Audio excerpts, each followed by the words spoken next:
अच्छा थोड़ा ना मैं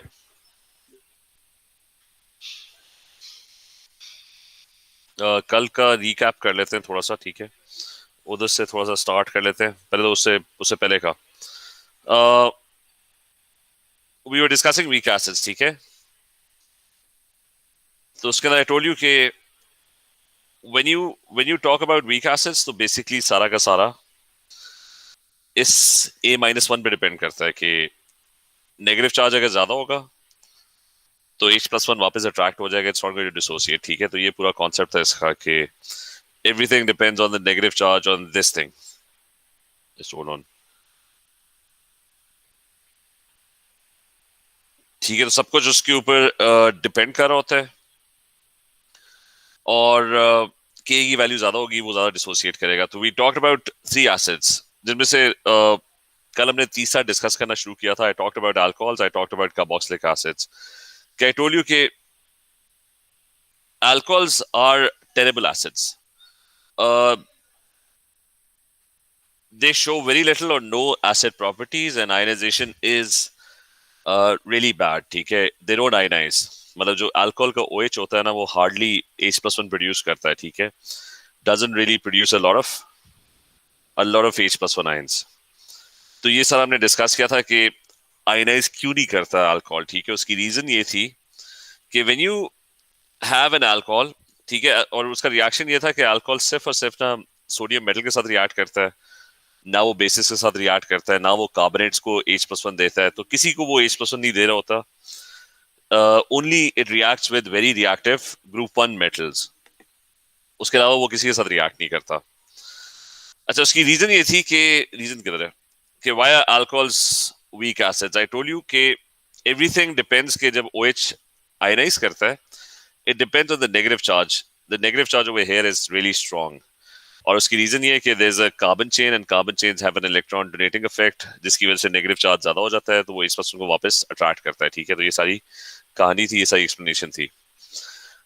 कार्बोक्सिलिक एसिड्स अच्छे एसिड्स क्यों थे कि carboxylic acids were your typical acids, ठीक है? They had all acid properties, ठीक है? जितनी भी एसिड प्रॉपर्टीज हैं वो सारी की सारी कार्बोक्सिलिक एसिड्स पे अप्लाई होती हैं। अच्छा, why were they such good acids कि उसकी और कार्बोक्सिलिक एसिड्स का हर चीज के साथ रिएक्शन होता था, मेटल के साथ भी, बेस के साथ भी, कार्बोनेट्स के साथ भी, अमोनिया के साथ भी। और उसकी पता नहीं एक्सप्लेनेशन यहाँ पे तो नहीं की, लेकिन यहाँ पे मैं एक्सप्लेन कर देता हूँ फिर से कि the reason carboxylic acids were good acids. एक सेकंड में पहले देख लूँ कि हमने यहाँ पे, अच्छा यहाँ पे नहीं किया हुआ, क्लास में किया था। तो यहाँ मैं क्विकली एक्सप्लेन कर दूं कि why are carboxylic acids good acids के when you have a carboxylic acids तो कार्बन चेन उनमें भी होती है, और वो भी अल्कोहल की तरह आयनाइज करते हैं, लेकिन ज्यादा आयनाइज करते हैं, ठीक है? तो मैं जल्दी से लिख लूं, उसके बाद फिर हम वो, अच्छा वो आयनाइज करते हैं, H+1 टूट के अलग हो जाता है। The only difference is that the negative charge over here there is another oxygen next door. तो वो जो दूसरा ऑक्सीजन है वो इलेक्ट्रॉन्स को अपनी तरफ पुल करता है, जिसकी वजह से यहाँ पे जो नेगेटिव चार्ज होता है वो कम हो जाता है, और H+1 फिर इतना कोई स्ट्रांगली वापस अट्रैक्ट नहीं होता, ठीक है? there's a negative charge density is lesser.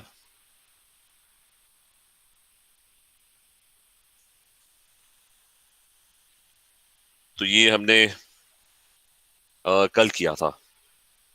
तो इसको जल्दी से मैं लिख भी लेता हूँ यहाँ पे कि over here the issue is this other oxygen atom, ठीक है? जिसको हाईलाइट कर लेते हैं, इट्स दिस ऑक्सीजन एटम जो इलेक्ट्रॉन डेंसिटी जो है उसको कम कर देता है, और H+1 फिर वापस अट्रैक्ट नहीं होता। And the reason for that is, तो रीजन क्या होगी कि highly electronegative, it's a highly electronegative oxygen, ठीक है? पेपर में पूछेंगे तो ये लिखना आपने। अच्छा, highly electronegative oxygen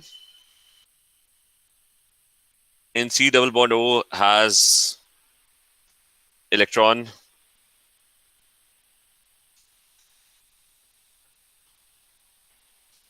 withdrawing effect, which decreases charge density on this ion, RCO -1 ion की charge density कम हो जाती है, making it stable. Which means कि वो फौरन H+1 को वापस attract नहीं करेगा. So there's going to be less attraction for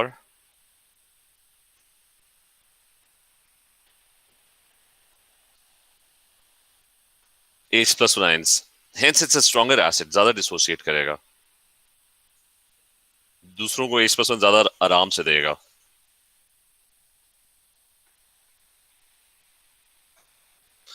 तो ये सिंपल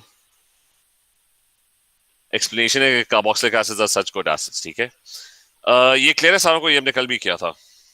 यस और no? Is this clear? Hadiya, Rabia, is this clear? Reeba? जी सर. अच्छा, फिनॉल्स पे आ जाते हैं. फिनॉल्स का हमने डिस्कस करना था कि व्हाट इज अ फिनॉल. ठीक है, ये हमने थोड़ा सा ना डिस्कस किया था, तो ये हम थोड़ा सा रिपीट कर लेते हैं कि फिनॉल्स का हमने पहले भी डिस्कस किया था. फिनॉल्स बीच वाले एसिड्स हैं. ठीक है, they react with sodium metal, they react with strong bases. Carbonates होते हैं वो वीकली बेसिक. तो इस्लाम अभी तो A2 केमिस्ट्री है. ठीक, अच्छा. सो कार्बोनेट्स आर वीक बेसिस, वो इससे रिएक्ट नहीं करते, फिनॉल्स के साथ रिएक्ट नहीं करते. फिनॉल्स का वही OH होता है, सेम रिएक्शन, Na आता है H की जगह. ठीक है, you get H2 gas. NaOH के साथ इट्स द सेम, OH की जगह वो Na बन जाता है and you get water. Carbonates are, it doesn't have a reaction. अच्छा, but anyways, class के अंदर we did the structure of phenols, जो कि था कि थोड़ा सा हमने उसका वो बैकग्राउंड किया था कि फिनॉल का स्ट्रक्चर क्या होता है. इट्स अ बेंजीन रिंग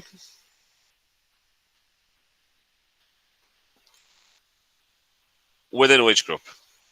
अच्छा, अब बेंजीन का हमने डिस्कस किया था. बेंजीन के ना आई टोल्ड यू कि उसका एक सिंपलीफाइड वर्जन होता है जो कि CIE यूज नहीं करती, लेकिन it's good for understanding. What is benzene? कि benzene is basically 6 carbon atoms in a cyclic arrangement. ठीक है, each carbon atom is bonded to 1H.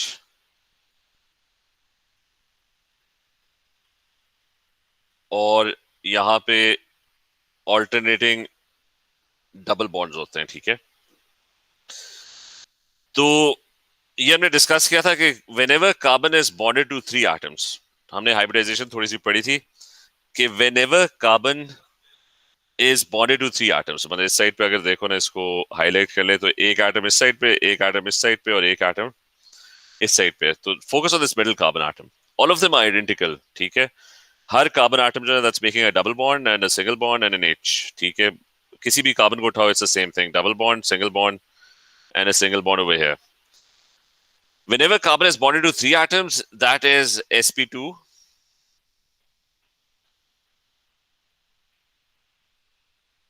अच्छा, that is sp2 hybridization. इसका मतलब क्या? इसका मतलब ये कि कार्बन के पास ना 4 इलेक्ट्रॉन्स हैं.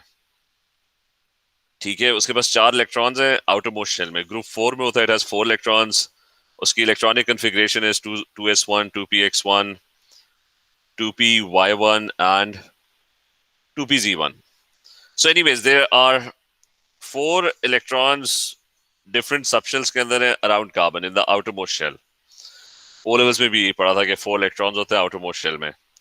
Now this carbon is bonded to 3 atoms. इसका मतलब है कि one atom pulls one of the electrons in this direction, bonds with it. Another atom pulls one of the electrons, तो मैंने ये मैं हटा देता हूँ. So it's bonded to 3 atoms. Another atom pulls electrons and tries to bond with it. a third atom pulls electrons and tries to bond with it. तो carbon तीन atoms के साथ, अच्छा कार्बन जो है वो तीन एटम्स का बॉन्ड कर रहा है, एक इलेक्ट्रॉन इधर खींच के उसको इधर ले गए, ठीक है, मतलब वो जो एस में इलेक्ट्रॉन था spherical, that electron got pulled in this direction. तो वो जो ऑर्बिटल की शेप ही चेंज हो गई है, वो इलेक्ट्रॉन खिंचता हुआ उस साइड पे चला गया क्योंकि उस एटम ने इलेक्ट्रॉन को अपनी तरफ पुल कर लिया। दूसरा इलेक्ट्रॉन जो ना वो खिंचता हुआ इस साइड पे चला गया because it's being pulled by another atom, और तीसरा इलेक्ट्रॉन जो है ना वो it's getting pulled in that direction, ठीक है। तो आपके तीन ऑर्बिटल्स की ना शक्ल ही चेंज हो गई है क्योंकि अब ना वो स्फेरिकल रहे, तो you give them new names, you start calling them sp2 hybrid,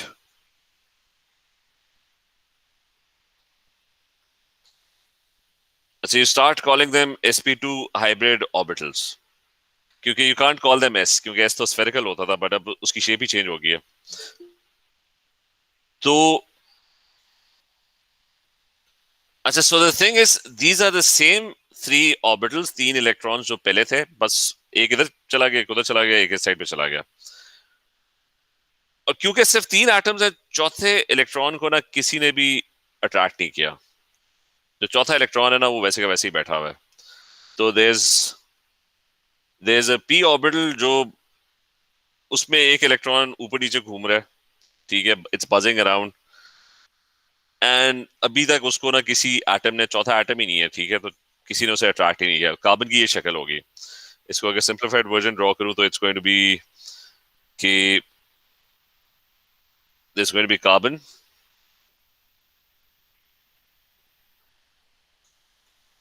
तो ये आपका फैन होगा, तीन बॉन्ड्स बन रहे होंगे, तीन इलेक्ट्रॉन्स ये तीन डिफरेंट डायरेक्शंस में, और चौथे इलेक्ट्रॉन को कोई भी अपनी तरफ अट्रैक्ट नहीं कर रहा। चौथा इलेक्ट्रॉन अपने पी ऑर्बिटल के अंदर ही बैठा हुआ है। So it's completely the fourth electron at the moment is completely useless, ठीक है। ये ट्राइगोनल प्लेनर शेप है,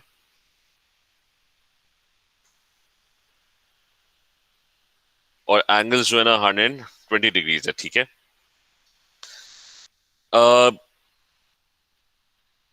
और इसके अंदर ना every carbon is sp2 hybridize, क्योंकि every carbon is bonded to three atoms.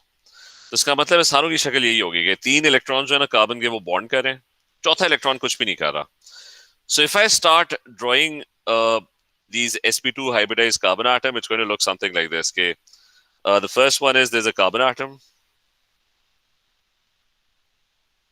और अच्छा उसके बाद there's another carbon atom, वो भी तीन एटम साथ बॉन्डेड है। फिर you have another carbon atom,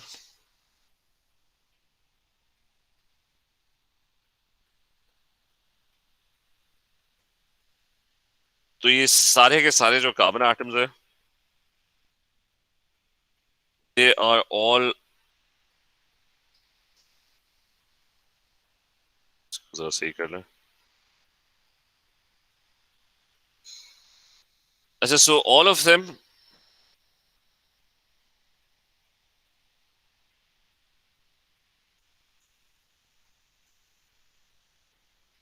अच्छा all of them are sp2 hybridized, ठीक है। एक इलेक्ट्रॉन उधर अट्रैक्ट हुआ है, और उधर बैठा हुआ कौन है, H, यहाँ पे भी H है, यहाँ पे भी H है,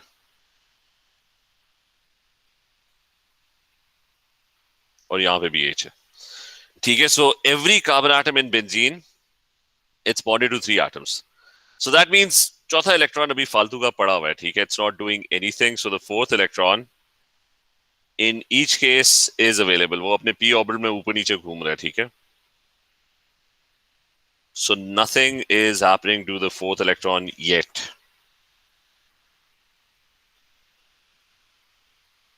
तो ये इस तरह की शक्ल है अभी तक बेंजीन की।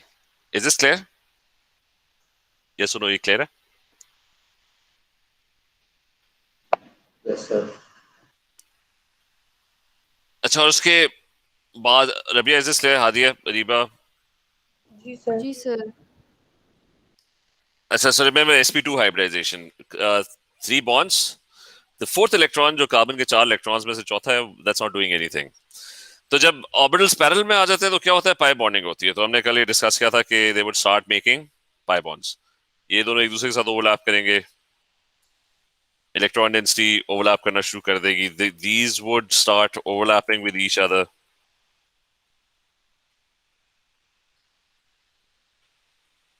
फिर these would also overlap and that would result in pi bond. तो 3 डबल बॉन्ड्स बनेंगे। लेकिन वो रिंग कहां से आता है? इशू ये होता है कि ये वाला ऑर्बिटल अगर इसके साथ ओवरलैप कर रहा है तो वो इसके साथ साथ वाले के साथ भी ओवरलैप कर सकता है। तो what the end result is कि सारी एक दूसरे के साथ ओवरलैप करना शुरू कर देते हैं। ठीक है, दे वुड आल्सो ओवरलैप, ये इसके साथ ओवरलैप करना शुरू कर देगा। और तो एंड रिजल्ट होता है कि वो तीनों डबल बॉन्ड जो होते हैं ना, वो सारे के सारे मिक्सअप हो जाते हैं and what you get is just complete overlapping and you get an electron cloud that's known as a pi. अच्छा, that's known as a pi electron cloud. तो अब यहां से पढ़ लेते हैं कि फिनोल वीक एसिड क्यों होता है। तो आपके पास बेंजीन का ना इलेक्ट्रॉन क्लाउड प्रोड्यूस हो गया। ठीक है, the 3 double bonds, whenever, remember this, whenever, खाली बेंजीन में नहीं, whenever you have alternating double bonds, तो उसका मतलब है वो सारे डबल बॉन्ड्स के जो पाई इलेक्ट्रॉन क्लाउड्स हैं ना, वो सारे मिक्सअप हो गए। ठीक है, so there is going to be delocalised electron cloud. Graphite के अंदर भी एक्चुअली यही होता है। ग्राफाइट के अंदर ना कार्बन 3 एटम से बॉन्डेड होता है, चौथा इलेक्ट्रॉन फालतू का पड़ा होता है। ठीक है, तो हर कार्बन एटम ना 3 एटम से बॉन्डेड होता है, तो वो चौथा इलेक्ट्रॉन जो होता है ना, वो इट गेट्स मिक्स्ड अप। ठीक है, so that's your structure of benzene. फिर एक और चीज मैंने एक्सप्लेन की थी कल, वो ये थी कि इसका जो इलेक्ट्रॉन क्लाउड है, मैंने एक्सप्लेन कि इसकी चार्ज डेंसिटी बहुत कम होती है। It has lower charge density.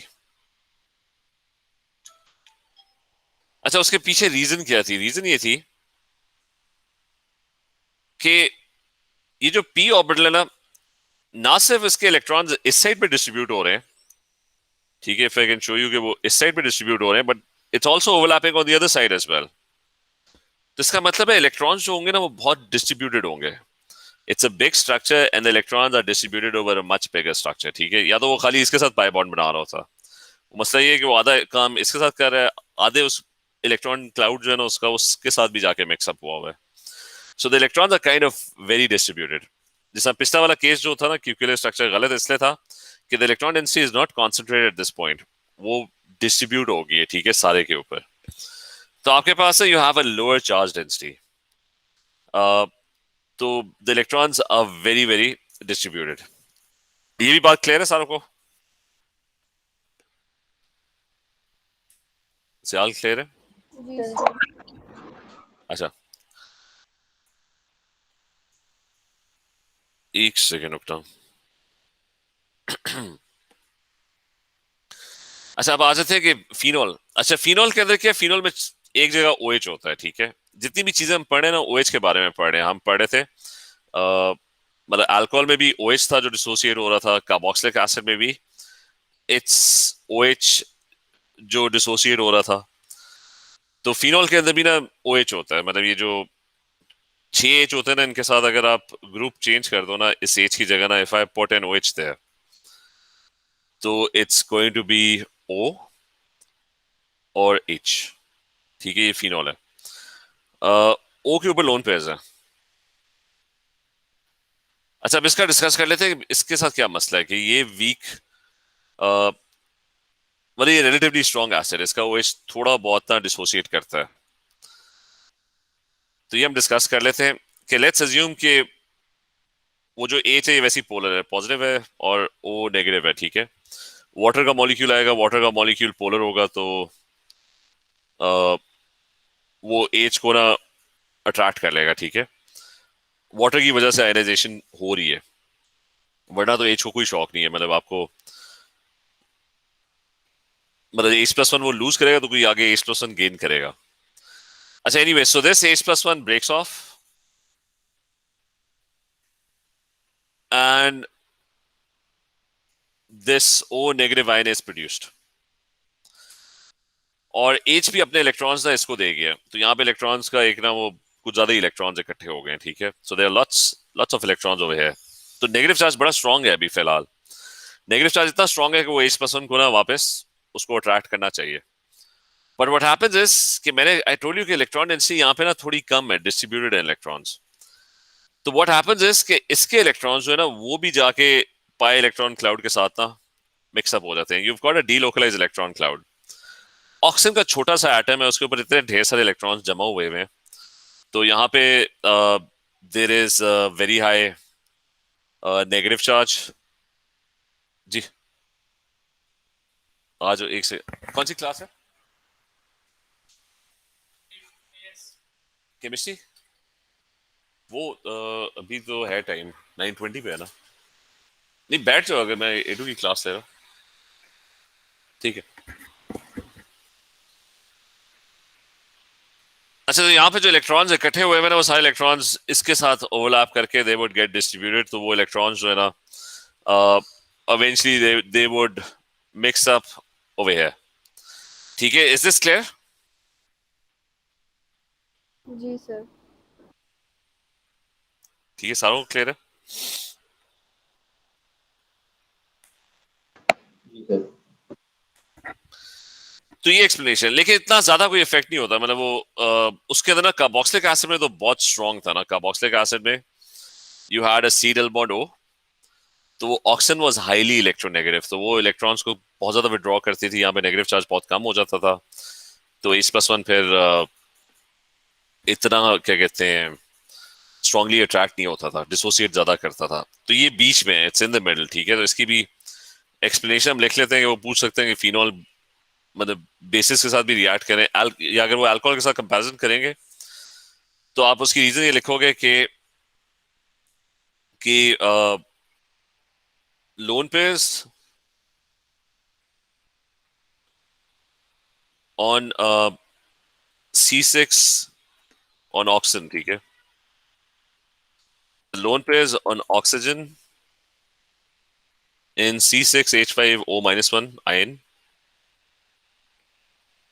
they start overlapping with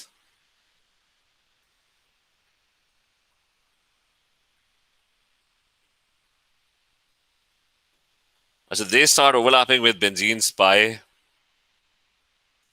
electron cloud.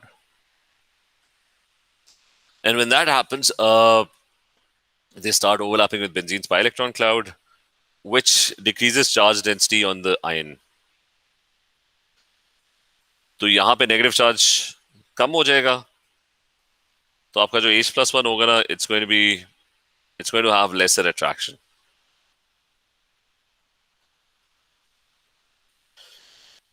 So it decreases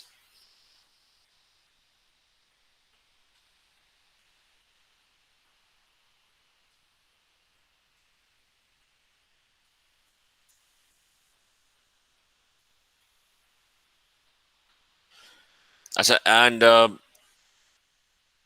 ion becomes stable.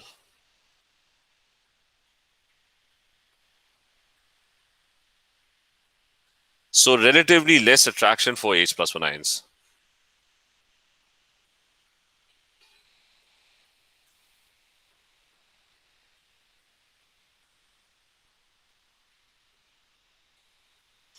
So there's relatively less attraction for H+1, and because of that, it's going to be relatively stronger compared to alcohols.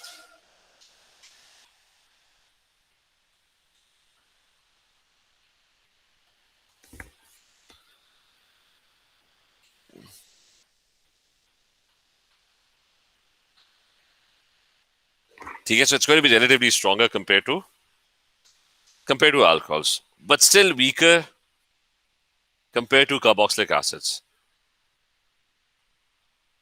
मतलब वो भी add कर लेते हैं, relatively weaker compared to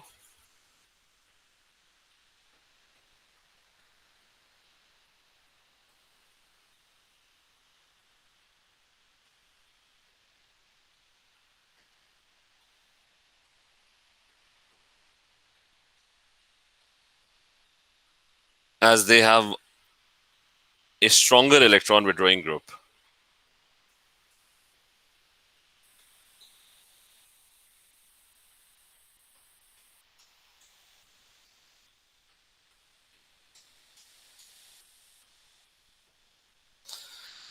ठीक है, so is this all clear? हाँ जी। जी sir. Yes, sir. अच्छा चलो ठीक है, ये हमारा ना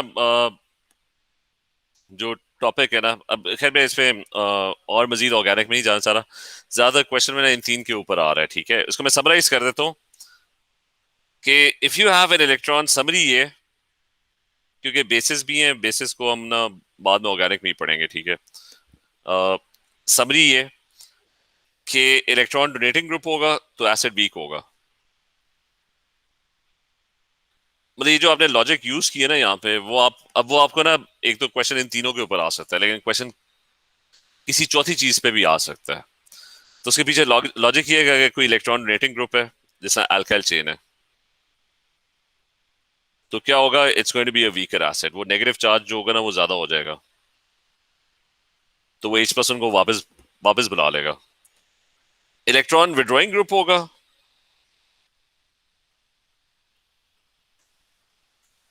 अब इलेक्ट्रॉन विड्रॉइंग ग्रुप ऑक्सीजन की शक्ल में हो सकता है, क्लोरीन, कोई भी इलेक्ट्रोनेगेटिव एलिमेंट। ठीक है, या फिर वो बेंजीन की शक्ल में हो सकता है, जिसको C6H6 कह सकते हैं। ठीक है, तो वो नेगेटिव चार्ज को कम कर देगा, तो वो H+ को वापस नहीं बुलाएगा। It's going to be a relatively stronger acid. ठीक है, तो ये आपके पास टोटल समरी है। इसको बाद में ऑर्गेनिक में डिटेल में और पढ़ लेंगे। अभी फिलहाल अपने काम ही चलाना है, क्योंकि पास पेपर क्वेश्चंस है वो हम ताकि सॉल्व कर लें। बाकी जो है वो सारा का सारा कंप्लीट हो चुका है। व्हाट यू हैव इज, और इसके बाद हम कुछ नहीं पढ़ेंगे, फिर हम मेरे ख्याल से क्लास में अपना ऑर्गेनिक शुरू कर सकते हैं। थोड़ा सा हम पास पेपर कर लेते हैं इसके। ठीक है, नेक्स्ट वीक से आई थिंक हम एएस की ऑर्गेनिक में रिवाइज करना शुरू कर देंगे, क्योंकि यही इक्विलिब्रिया ही हमने पढ़ना था। तो इसके मैं पास पेपर्स पहले यहाँ पे मैं कर लूँ इक्विलिब्रिया। Just 1 second.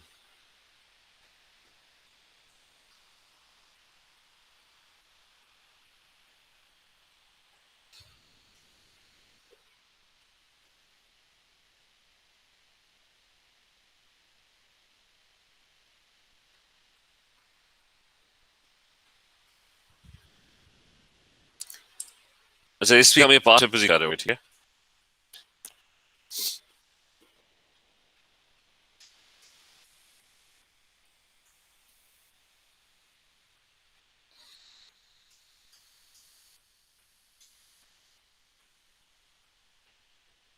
बस 2 मिनट वेट करिए, अपलोड हो जाए। इधर स्कूल का इंटरनेट भी इतना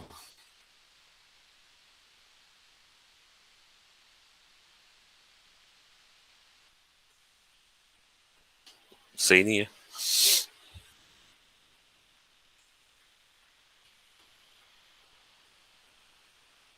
बल्कि जस्ट होल्ड ऑन, मैं एक और शेयर करूं।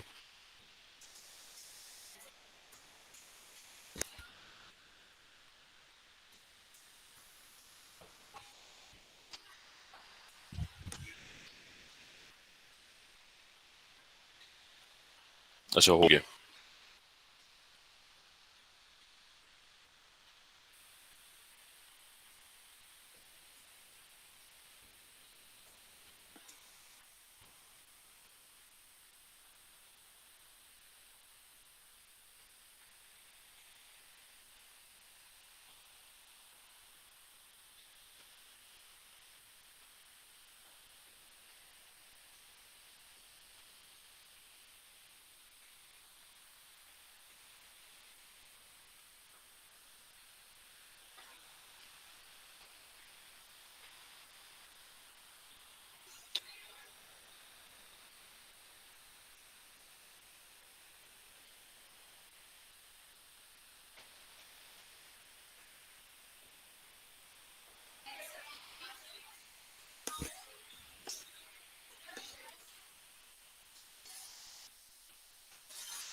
ठीक है, it's here. Let's start. कि आवाज आ रही है सर को? Yes, sir. Yes, sir. अच्छा, let's start. ठीक है, फर्स्ट क्वेश्चन. अच्छा, मैं फोकस अभी ऑर्गेनिक पे नहीं, एक्विलिब्रियम के ऊपर, लेकिन ये हम कर लेते हैं जल्दी से. मैं वैसे ही बता देता हूँ कि उससे क्या है कि 3 एसिड्स हैं, इनको बताना है कि कौन सा इनमें से स्ट्रॉन्गेस्ट है. सारी प्रोपोनोइक एसिड है. One of them is just propanoic acid, double bond O and OH. तो ज्यूम करोगे वो H+1 समझने के लिए ना मैं उसको पहले से डिसोसिएट कर रहा हूँ. ठीक है. अच्छा, the other one is three chloropropanoic acid है, तो वो भी प्रोपोनोइक एसिड है. तो H+1 जो है वो अभी आयनाइज हो गया. और ये बाकी ना 3-क्लोरो का मतलब है कि तीसरे वाले के ऊपर ना देयर इज अ Cl. और फिर उसने 2-क्लोरोप्रोपोनोइक एसिड है कि that's 3 carbon, double bond O-1, और Cl जो है ना वो यहाँ पे लगा हुआ है, और ये बाकी H है. अच्छा, किसका नेगेटिव चार्ज सबसे ज्यादा है? वो सबसे वीकेस्ट होगा, वो H+1 को ना वापस बुला लेगा. तो ये जो पहला वाला है ना, इसमें सिर्फ कार्बन चेन है. कार्बन चेन, अच्छा पहली बात है कि ये ऑक्सीजन का तो खत्म हो गया क्योंकि सारों के पास ऑक्सीजन है. तो आप डिफरेंसेस, क्योंकि दोनों ही कार्बोक्सिलिक एसिड है.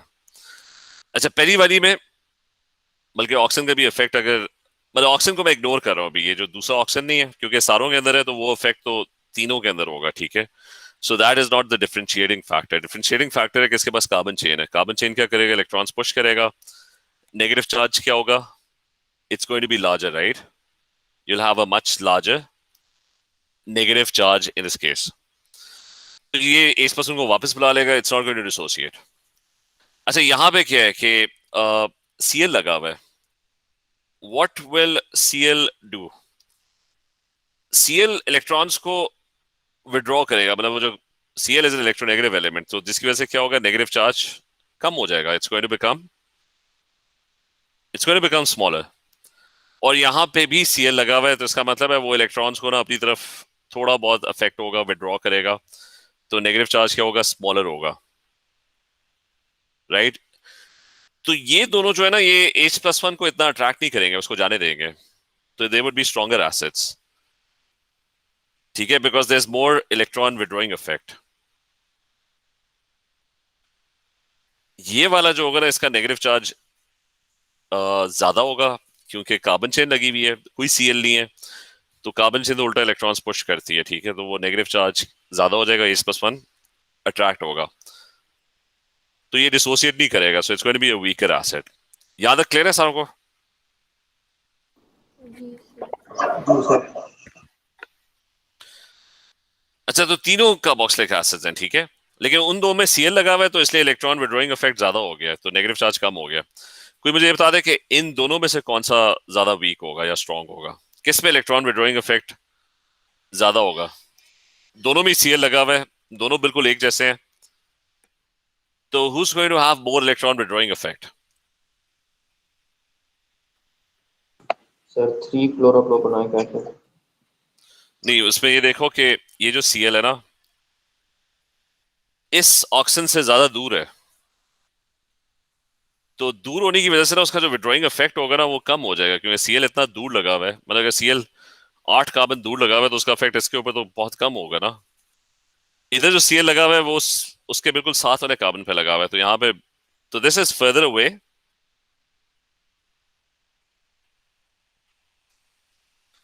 तो जो विड्रॉइंग इफेक्ट होगा ना, that's going to be laser.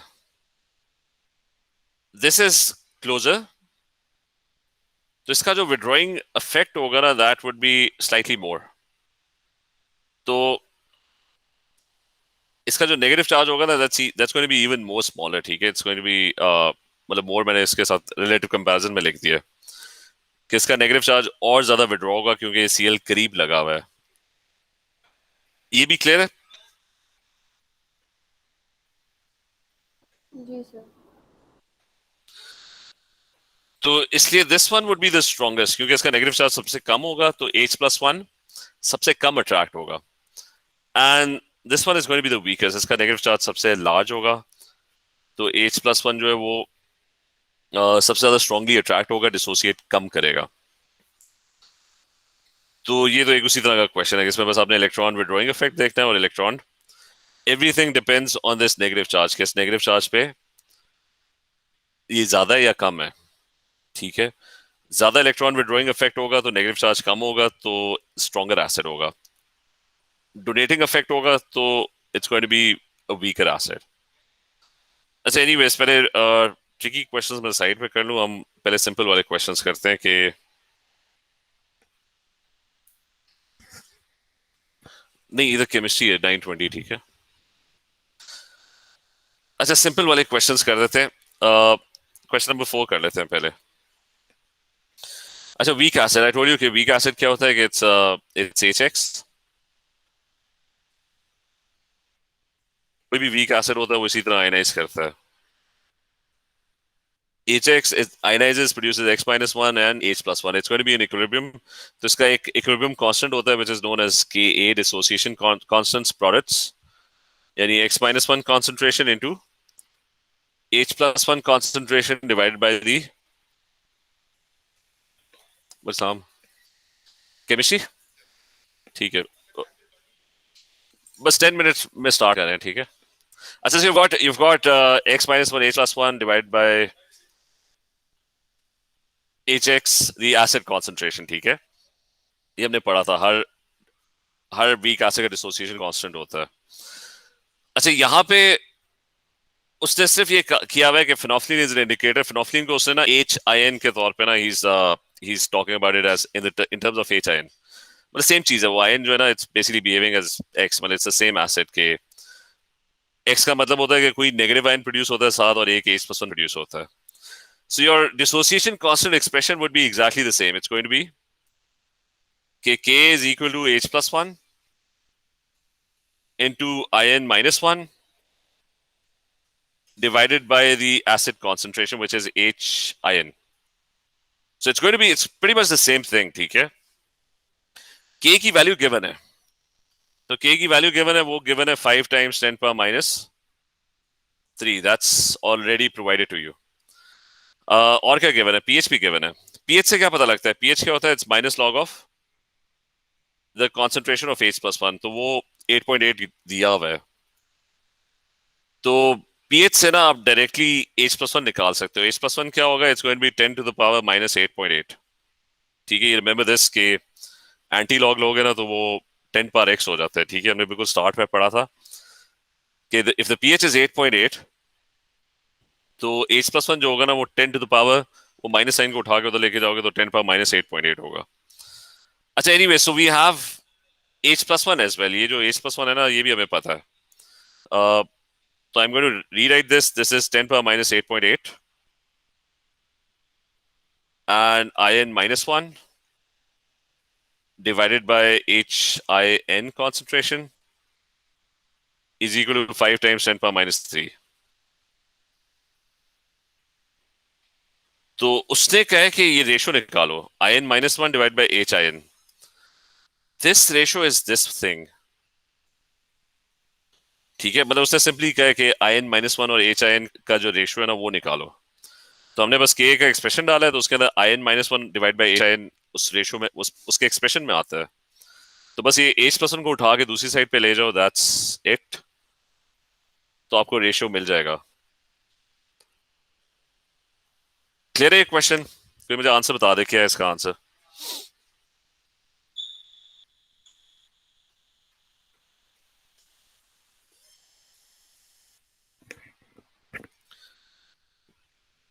निहाल, ये ट्राई करो, क्या आंसर आ रहा है?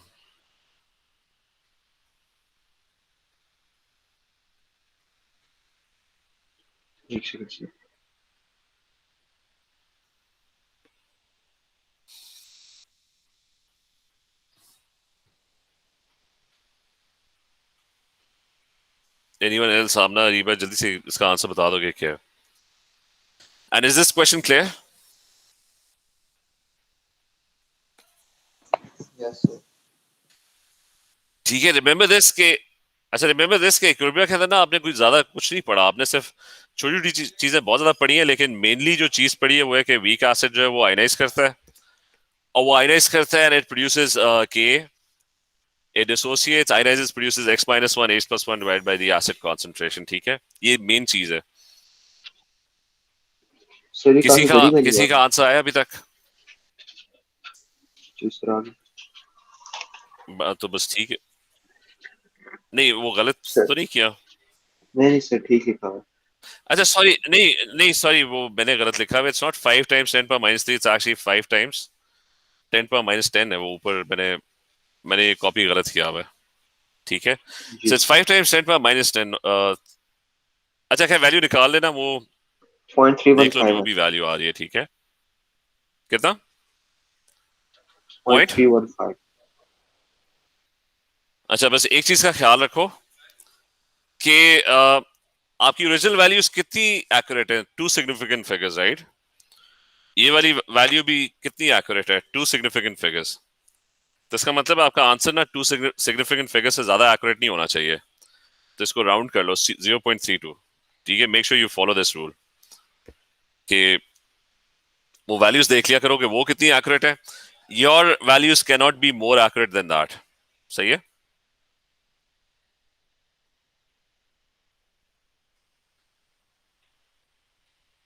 अच्छा, बाकी अभी मैं सिंपल वाले क्वेश्चंस ढूंढ रहा हूँ। चलिए, ये वर्कशीट ना मैं हम कल कंटिन्यू करते हैं। इधर ना पहले अटेंडेंस लिख दो। Make sure you go and revise this. ये बस हम इस वीक करेंगे, उसके बाद से फिर हम एएस ऑर्गेनिक स्टार्ट कर देंगे। ठीक है, प्रेजेंट लिख दें सारे, present, and then you can leave. ठीक है,